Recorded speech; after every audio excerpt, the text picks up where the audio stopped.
Chapter 9. A Break in the Chain. It was late in the afternoon before I woke, strengthened and refreshed.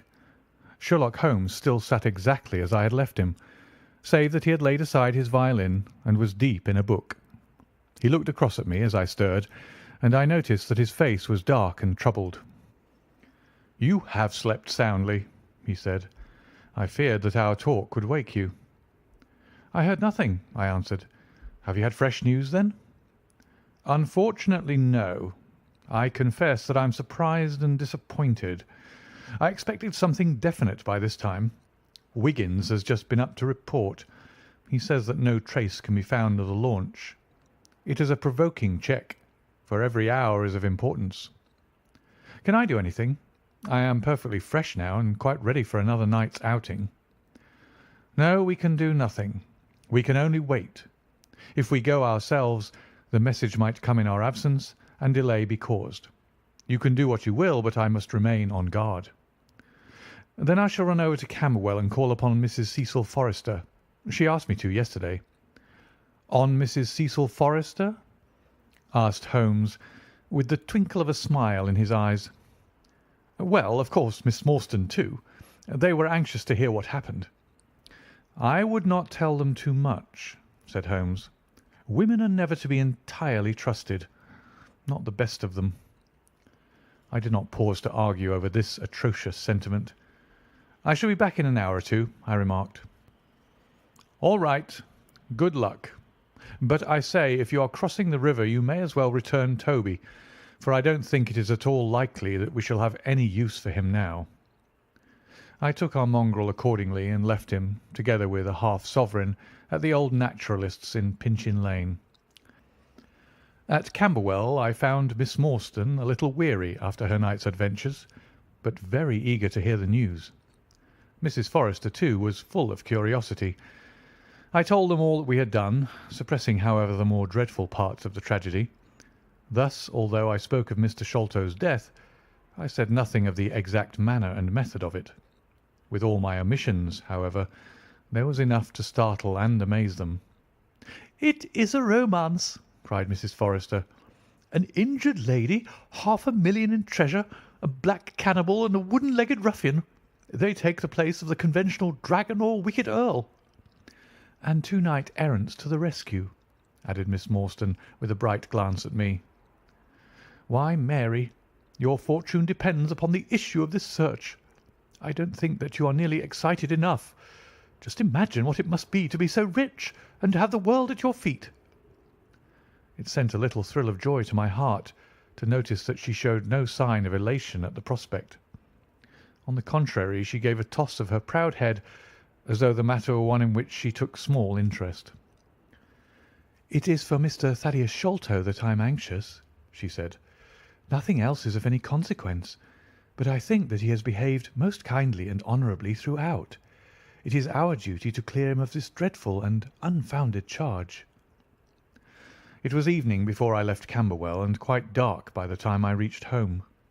My companion's book and pipe lay by his chair, but he had disappeared. I looked about in the hope of seeing a note, but there was none. "I suppose that Mr. Sherlock Holmes has gone out," I said to Mrs. Hudson as she came up to lower the blinds. "No, sir. He's gone to his room, sir. Do you know, sir," sinking her voice into an impressive whisper, "I'm afraid for his health." "Why so, Mrs. Hudson?" "Well, he's that strange, sir. After you was gone, he walked and he walked, up and down until I was weary of the sound of his footstep. Then I heard him talking to himself and muttering, and every time the bell rang out he came on the stairhead with, 'What is that, Mrs. Hudson?' And now he's slammed off to his room, but I can hear him walking away the same as ever. I hope he's not going to be ill, sir. I ventured to say something to him about cooling medicine, but he turned on me, sir, with such a look that I don't know how ever I got out of the room." "I don't think that you have any cause to be uneasy, Mrs. Hudson," I answered. "I've seen him like this before. He has some small matter upon his mind which makes him restless." I tried to speak lightly to our worthy landlady, but I was myself somewhat uneasy when through the long night I still from time to time heard the dull sound of his tread, and knew how his keen spirit was chafing against this involuntary inaction. At breakfast time he looked worn and haggard, with a little fleck of feverish colour upon either cheek. "You're knocking yourself up, old man," I remarked. "I heard you marching about in the night." "No, I could not sleep," he answered. "This infernal problem is consuming me. It is too much to be balked by so petty an obstacle. When all else had been overcome, I know the men, the launch, everything, and yet I can get no news. I have set other agencies at work and used every means at my disposal. The whole river has been searched on either side, but there is no news, nor has Mrs. Smith heard of her husband. I shall come to the conclusion soon that they have scuttled the craft, but there are objections to that. Or that Mrs. Smith has put us on a wrong scent. No, I think that may be dismissed. I had inquiries made, and there is a launch of that description." "Could it have gone up the river?" "I have considered that possibility too, and there is a search party who will work up as far as Richmond. If no news comes to-day, I shall start off myself to-morrow and go for the men rather than the boat. But surely, surely we shall hear something." We did not, however. Not a word came to us either from Wiggins or from the other agencies. There were articles in most of the papers upon the Norwood tragedy. They all appeared to be rather hostile to the unfortunate Thaddeus Sholto. No fresh details were to be found, however, in any of them, save that an inquest was to be held upon the following day. I walked over to Camberwell in evening to report our ill success to the ladies, and on my return I found Holmes dejected and somewhat morose. He would hardly reply to my questions, and busied himself all evening in an abstruse chemical analysis which involved much heating of retorts and distilling of vapours, ending at last in a smell which fairly drove me out of the apartment. Up to the small hours of the morning I could hear the clinking of his test tubes, which told me that he was still engaged in his malodorous experiment. In the early dawn I woke with a start and was surprised to find him standing by my bedside, clad in a rude sailor dress with a pea jacket and a coarse red scarf round his neck. "I am off down the river, Watson," said he. "I have been turning it over in my mind, and I can see only one way out of it. It is worth trying at all events." "Surely I can come with you, then?" said I. "No, you can be much more useful if you will remain here as my representative. I am loath to go, for it is quite on the cards that some message may come during the day, though Wiggins was despondent about it last night. I want you to open all notes and telegrams, and to act on your own judgment if any news should come. Can I rely upon you?" "Most certainly." "I am afraid that you will not be able to wire to me, for I can hardly tell yet where I may find myself.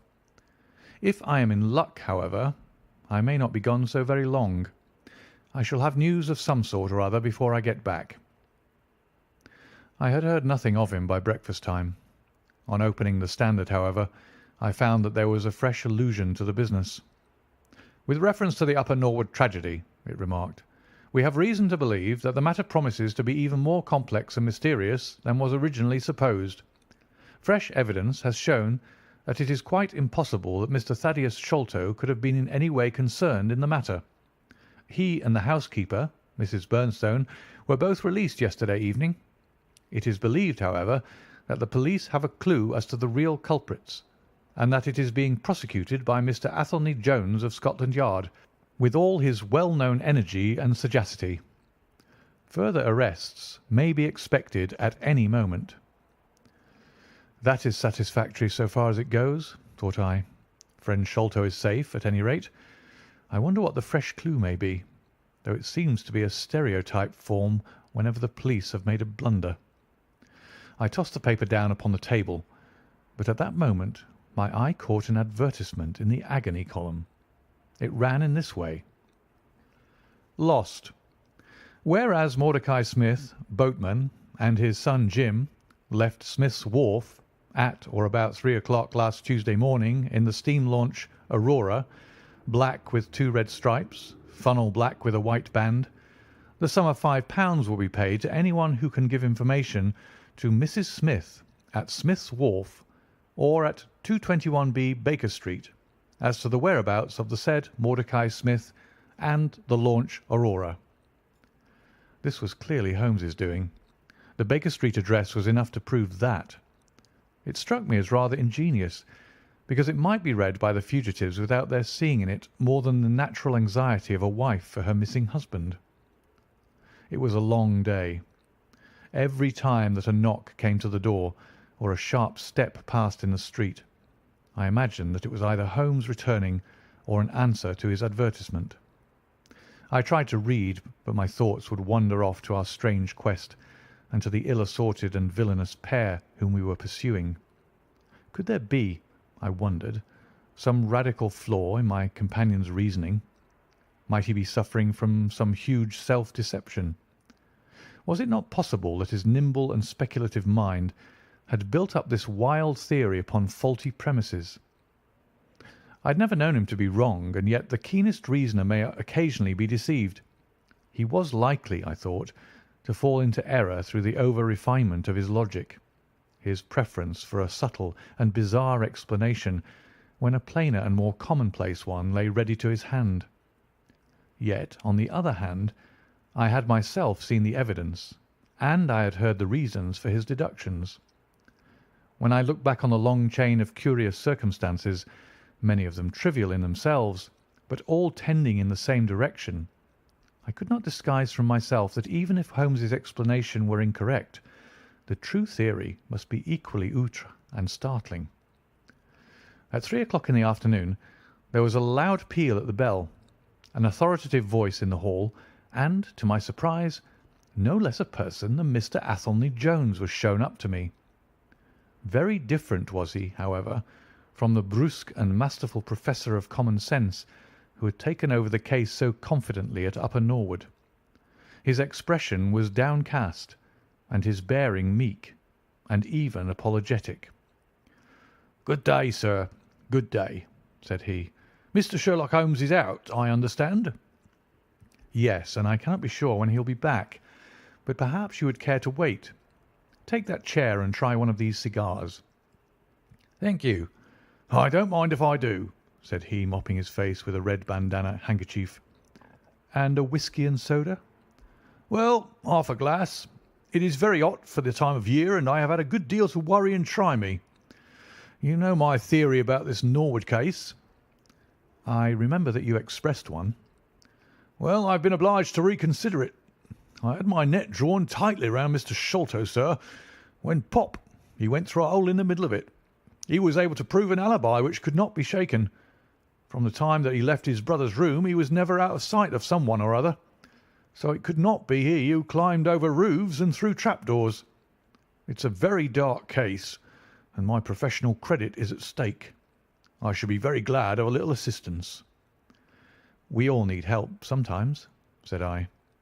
"Your friend, Mr. Sherlock Holmes, is a wonderful man, sir," said he, in a husky and confidential voice. "He's a man who is not to be beat.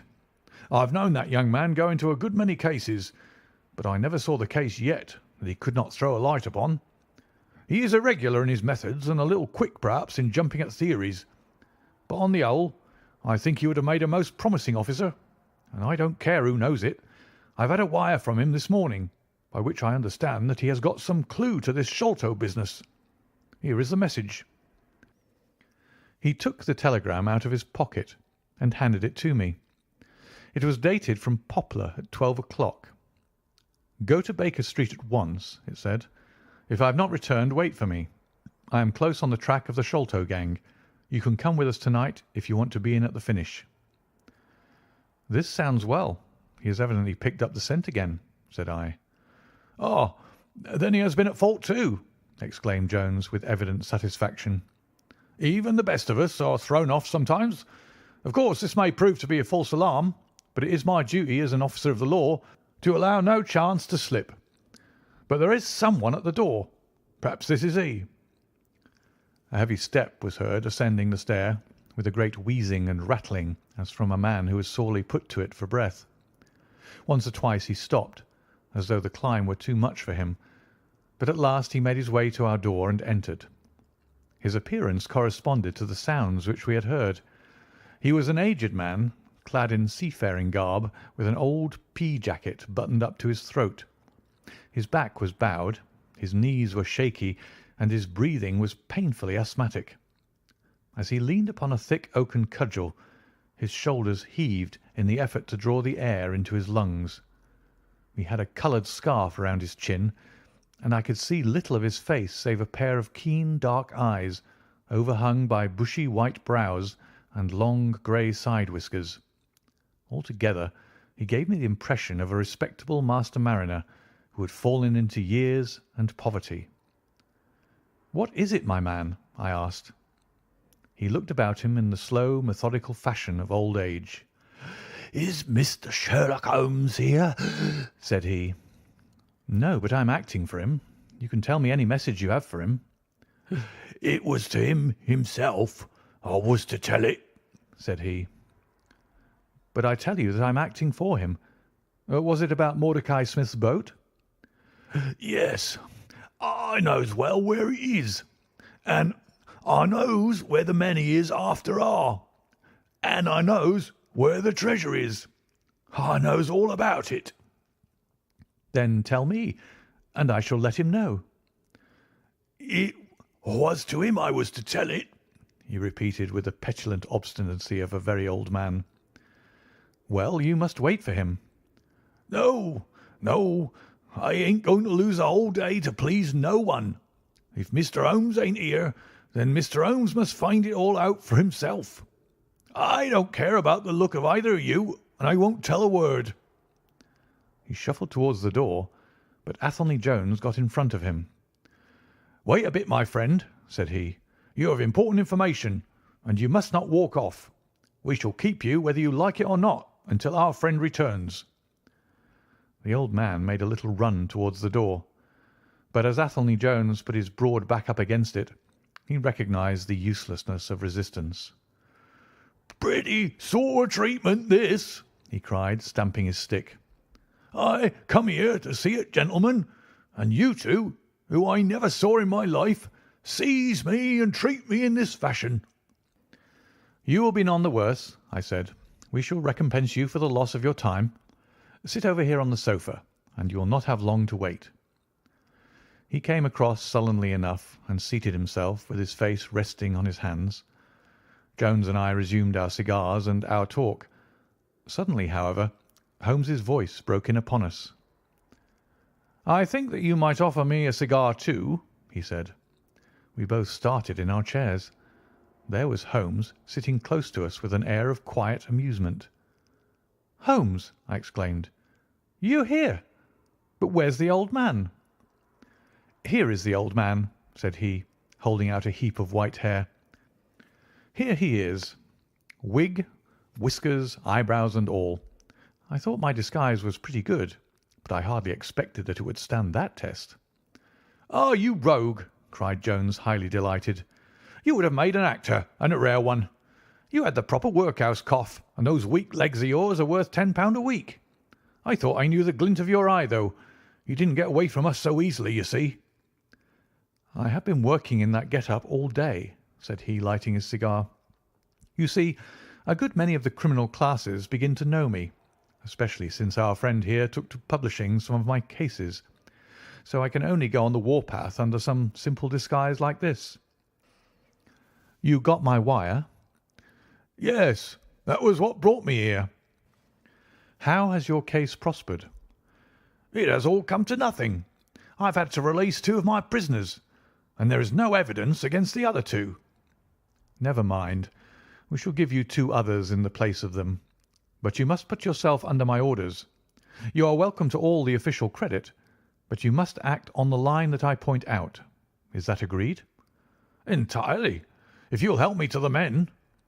"Well, then, in the first place I shall want a fast police boat, a steam launch, to be at the Westminster Stairs at 7 o'clock." "That is easily managed. There's always one about there, but I can step across the road and telephone to make sure."